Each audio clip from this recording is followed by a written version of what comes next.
আসসালামু আলাইকুম। আমার অনেকদিন থেকে ইচ্ছে করছিল একটু পুডিং বানিয়ে খাই। তো আমি পুডিংটা কিভাবে বানাই মনোযোগ সহকারে দেখতে থাকুন। আমি এখানে দিয়ে দিলাম 1 লিটার লিকুইড দুধ। তো দুধটা আমি জাল করে নিব। আস্তে আস্তে আধা লিটার করে নিলাম। খেয়াল রাখতে হবে দুধে যেন কিছুতেই সর না পড়ে। সর পড়লে কিন্তু পারফেক্ট পুডিং হবে না। তো আমার জাল করা শেষ। এখন আমি একটা বাড়িতে 5টা ডিম নিব। যেহেতু আধা লিটার দুধের সাথে আমি 5টা ডিম দিয়ে দিলাম। এখন দিয়ে দিব পরিমাণ মতো চিনি। চিনিটা কিন্তু আপনারা স্বাদ অনুযায়ী দিবেন। আমি কিন্তু চিনি কম খাই, সে কারণে আমি কমই দিয়েছি। সাথে দিয়ে দিব স্বাদ মতো লবণ।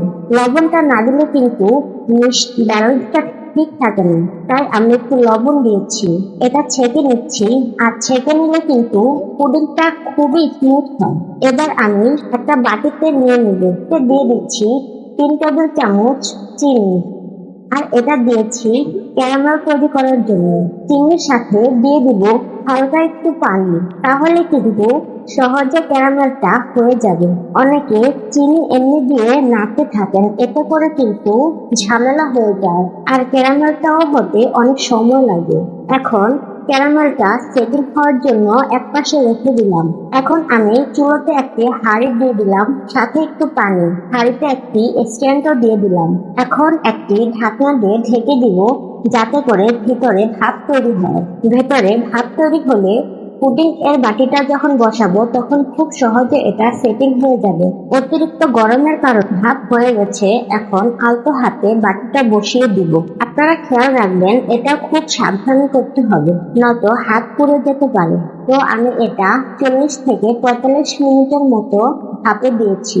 এবার আমি একটা শলা দিয়ে দেখাচ্ছি যে এটা ভেতরে কত সুন্দরভাবে হয়ে গিয়েছে। এখন আমি 1 ঘন্টার জন্য নর্মাল ফ্রিজে রেখে দিব।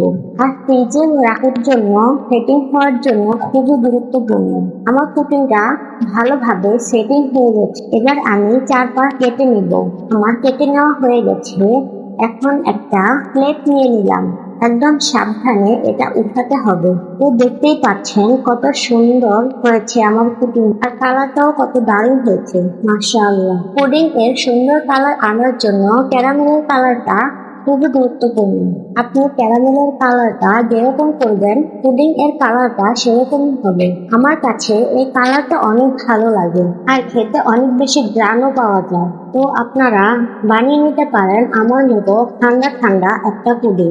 আমি খেয়ে দেখছি, আসলে অনেক মজা হয়েছে, আর খুবই স্মুথ হয়েছে।